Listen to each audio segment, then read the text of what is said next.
I used to believe that stability was the same as happiness. That if two people shared a home, shared history, and shared a last name, then whatever silence filled the rooms between them was normal. I held on to that belief the way one holds onto a railing in the dark, out of habit, not certainty. My name is Ethan Cole, and before the warehouse, I thought my life was already decided. Mark and I had been married for 5 years. From the outside, we looked solid, two men who had survived the difficult beginnings, built careers, and settled into a quiet neighborhood where nothing dramatic ever seemed to happen. Inside our house, however, conversations had thinned into logistics. We spoke about groceries, bills, and weekend plans we rarely followed through on. When I asked Mark how his day was, he answered without lifting his eyes from his phone.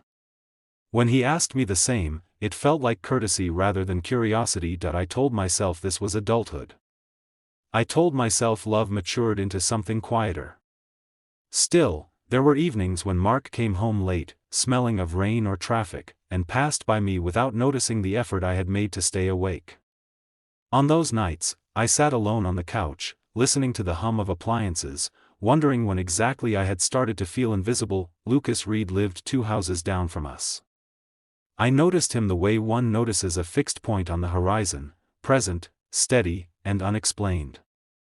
He owned a warehouse at the edge of the neighborhood, a wide concrete structure with no sign, no windows facing the street, and a reputation for being permanently locked. Lucas himself was polite but reserved. Our interactions rarely went beyond a nod or a brief exchange about the weather. Yet there was something careful about him, as though he measured his words before releasing them into the world. Mark barely acknowledged Lucas. "He's quiet," Mark said once, shrugging. "Probably likes it that way." The comment ended there, filed away with other observations that didn't require further thought. I, however, found myself noticing small details: how Lucas always returned borrowed tools promptly, how he never lingered, how his eyes carried the look of someone used to being alone. The warehouse stood behind a rusted gate, its walls stained by time and dust. I passed it often during my evening walks, drawn to its stillness. It felt separate from the rest of the neighborhood, like a secret no one asked about because no one wanted to be responsible for opening it. I didn't know why I thought about it as much as I did. Maybe because locked places invite imagination. Maybe because I, too, felt closed off from something unnamed. One evening, as I was trimming the hedge in front of our house, Lucas approached me. He moved quietly, and I didn't hear him until he spoke my name.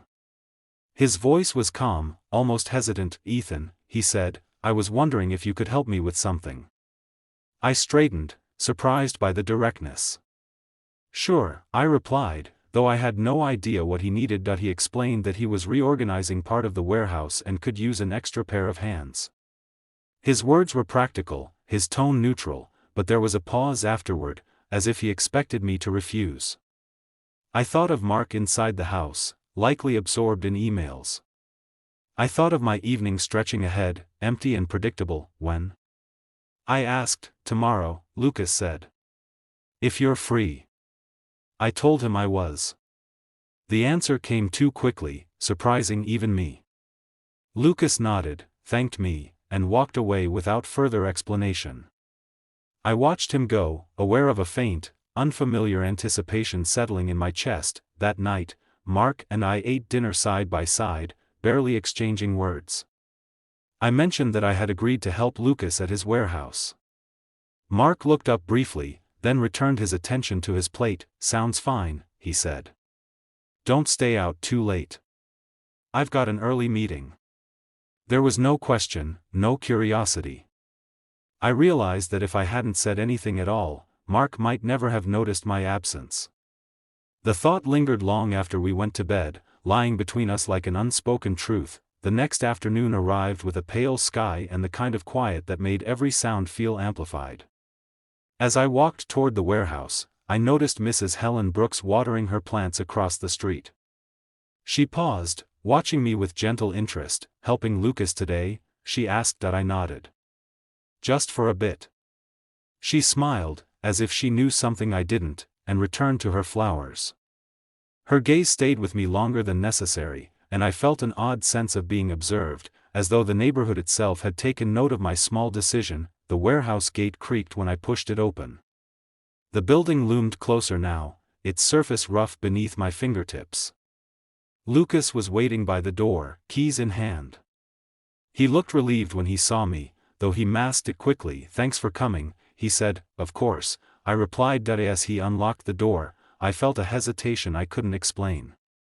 It wasn't fear, exactly, but awareness, the sense that stepping inside would mean stepping away from something familiar. I thought of Mark again, of the life we had built, and of how solid it appeared from the outside. I wondered if one afternoon could truly threaten all of that. The door opened with a hollow echo. Dust and cool air spilled out, carrying the faint scent of metal and old wood. Lucas gestured for me to enter, standing aside as if granting permission rather than giving instruction. That I took one last look back at the street, at the ordinary houses and quiet sidewalks, then crossed the threshold. The door closed behind me, and the sound lingered longer than it should have, echoing in my mind. I didn't know it yet, but the moment I stepped inside that warehouse, the careful balance of my life had already begun to shift. After that first visit, I told myself the shift I felt would fade with time. It didn't. Instead, it settled quietly into my thoughts, shaping them in ways I didn't yet recognize. Michael didn't call right away, and the absence felt heavier than it should have. I caught myself replaying our conversations, measuring every word for meaning I might have missed. When he finally reached out, it was for something ordinary. Another small task. Another reasonable excuse. I accepted too quickly, aware of my eagerness and ashamed of it at the same time. The visits became a pattern. We spoke about books, about work, about the invisible pressures that come with being expected to live a certain kind of life. Michael spoke with restraint, but each sentence revealed more than the last. He admitted he felt unseen in his own home, valued for stability rather than honesty. He never spoke ill of Laura, and that made it harder. His sadness wasn't sharp or dramatic. It was quiet, worn smooth by time. That I listened more than I talked, but when I did speak, I surprised myself. I confessed fears I had never named aloud. I spoke about my confusion, about the parts of myself I kept hidden even from friends. Michael didn't flinch. He didn't rush to label me or reassure me with empty phrases. He simply stayed present. That presence became addictive. That I started to notice how carefully he chose his distance, as if he were constantly correcting himself. When our hands brushed accidentally, he stepped back, apologizing too quickly. When our conversations drifted too close to something dangerous, he redirected them with practiced ease. Those small acts of restraint should have made me feel safe. Instead, they made me feel aware of the tension we never named. One evening, rain pressed against the windows while we sat in the living room, the lights dimmer than usual. Michael spoke about regret, about how life can narrow without anyone noticing. He said there were versions of himself he had never allowed to exist. The honesty in his voice stripped away the last of my defenses. That I wanted to tell him he wasn't alone. I wanted to say more than that. The words gathered at the back of my throat, heavy with risk. Michael looked at me then, really looked at me, and for a moment the world seemed to hold its breath. Nothing happened. No touch. No confession. But the space between us felt charged, fragile, as if any movement might break it. That night, guilt followed me home. I thought of my father, of his trust, of the way he spoke Michael's name with pride. I reminded myself that nothing physical had occurred, that emotions alone did not constitute betrayal. The logic comforted me briefly, then failed, because I knew the truth that I was becoming emotionally entangled with a man who did not belong to me, and I was allowing it. Michael began to pull back after that evening. He canceled one visit, then another. His messages grew shorter, cautious. The distance hurt more than I expected, confirming what I had tried to deny. When we finally spoke again, his voice carried a strain I hadn't heard before. He said he needed to be careful. He said he hadn't meant for things to feel complicated. He reminded me, gently, of his marriage. I told him I understood, even as disappointment settled deep in my chest. Understanding didn't stop the longing. It didn't erase the moments we had shared or the version of myself that had emerged around him. When we were together, I felt more honest than I ever had. Without him, I felt incomplete, as if I had glimpsed a truth I was no longer allowed to touch. The realization came quietly, without drama. I was already crossing a line simply by wanting more. Infidelity did not begin with touch. It began with secrecy, with unspoken hopes, with emotional dependence disguised as friendship. As I stood outside Michael's house one evening, unsure whether to knock or walk away, I understood that whatever choice I made next would change more than just my own life, and once again, the hardest part was knowing that doing nothing was also a decision. I didn't knock that evening. I stood outside Michael's house long enough to memorize the quiet, then I left.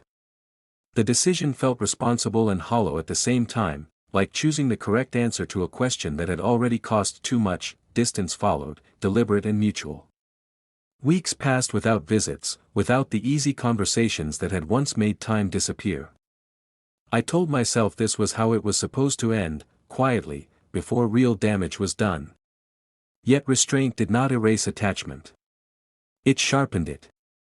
Every ordinary moment seemed to echo with what I refused to pursue. Michael eventually called. His voice sounded steadier than I expected, careful in a way that suggested resolve. He asked if we could talk, just once more, to put things in order. I agreed, knowing that closure often pretends to be simple while demanding courage. That we met in a neutral place, a cafe neither of us favored. Public enough to keep us honest. He arrived early, hands folded around a cup he hadn't touched. When he looked at me, I saw fatigue layered beneath composure. Michael spoke first. He said the connection between us had been real and unfair. Real because it had awakened parts of him he had long ignored. Unfair because it placed the weight of his confusion on someone who trusted him. He didn't ask for forgiveness. He didn't justify himself. He took responsibility. That I listened, resisting the urge to soften his words. For weeks, I had imagined this conversation ending with an admission that would change everything. Instead, it clarified what could not change. That he told me he had chosen to stay within the boundaries of his marriage, not because it was perfect, but because abandoning it through secrecy would only multiply the harm. He said he cared about me too much to let me become a hiding place. The honesty hurt more than any rejection could have. I nodded, accepting the truth I had already sensed. Wanting someone did not grant me a right to their life. When it was my turn to speak, I admitted that meeting him had forced me to confront myself. The attraction I felt had not created something new. It had revealed something I had avoided naming. I told him that knowing this didn't make the loss easier, but it made it meaningful. That we parted without promises. No lingering looks. No dramatic farewell. Just a quiet understanding that the most respectful ending was also the most painful. Time did what it always does. It dulled the sharpest edges while leaving the shape intact. Michael returned to being my father's friend, though the space between us remained measured. Polite. Controlled. My father never noticed the difference, and I never corrected him. Some truths were not mine alone to reveal. What changed was me. That I began to examine my relationships with a new clarity. I stopped mistaking intensity for intimacy and secrecy for safety. I learned that infidelity does not always announce itself with betrayal. Sometimes it arrives disguised as understanding, as comfort, as the relief of being seen. Michael had seen me. And then he had stepped back. That choice, painful as it was, taught me more than staying ever could have. It showed me that love without honesty corrodes quietly, and that desire untempered by responsibility eventually demands a price. That I still think about him, not with longing, but with acknowledgement. He was a chapter one didn't expect, one that altered the direction of my self-understanding. Some connections are not meant to last. They are meant to clarify. The night I finally understood that, I realized the story wasn't about what we almost became. It was about who I was becoming because of it, and that realization, unsettling and incomplete, was only the beginning. Time did not erase Michael from my life, but it changed the way he occupied it. Months passed, then a year, and the sharp intensity of what we had nearly become softened into something quieter, more distant.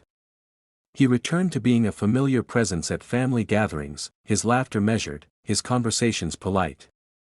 To anyone watching, nothing was different. To me, everything was that I noticed how carefully Michael avoided being alone with me.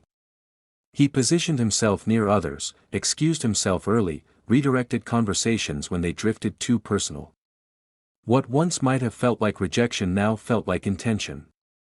He was protecting a boundary he had chosen, and I learned to respect it. My father, David, remained blissfully unaware.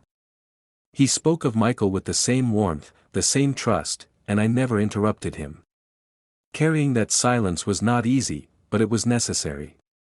Not every truth needs an audience, especially when revealing it would only cause harm without healing. What surprised me most was how the absence of secrecy began to change me. Without the constant tension of waiting for a message or measuring a glance, my thoughts slowly returned to myself. I started asking different questions, not about what Michael felt, but about what I wanted from my own life. That I began dating, cautiously at first. Each connection taught me something new, not all of it comfortable. I recognized patterns I had once ignored, moments where I mistook attention for intimacy. When that happened, I stepped back. The lesson Michael left me with was not how to love, but how not to disappear inside longing. One afternoon, long after the intensity had faded, Michael and I shared a brief conversation alone. It was unplanned, unavoidable. He asked how I was doing, and this time, the question felt safe. I told him the truth. That I was finding my way. That I was learning to be honest with myself, even when it cost me comfort. That he nodded, a faint smile crossing his face. There was relief there, and gratitude.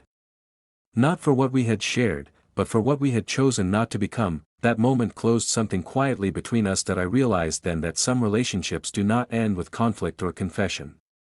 They end with understanding. The absence of drama did not make our story insignificant. It made it real. Looking back, I no longer frame that chapter of my life as a mistake. It was a confrontation with desire, with boundaries, with the consequences of emotional infidelity. I learned that love without clarity creates shadows, and living in those shadows slowly reshapes who you are. Michael had been a mirror, not a destination. Through him, I saw the parts of myself that needed acknowledgement, not indulgence. And once seen, they could no longer be ignored. My life did not transform overnight. Growth rarely announces itself that way. It unfolded gradually, through better choices, through restraint, through learning when to walk away before harm takes root. Sometimes, late at night, I think about how easily everything could have collapsed into something destructive. How one different choice might have rewritten many lives. That awareness keeps me grounded. It reminds me that integrity is often built from the decisions no one else ever sees. If there is a truth I carry forward, it is this: not every powerful connection is meant to be pursued. Some exist to reveal who we are, then release us back to ourselves, and in that release, painful and necessary, a new beginning quietly waits.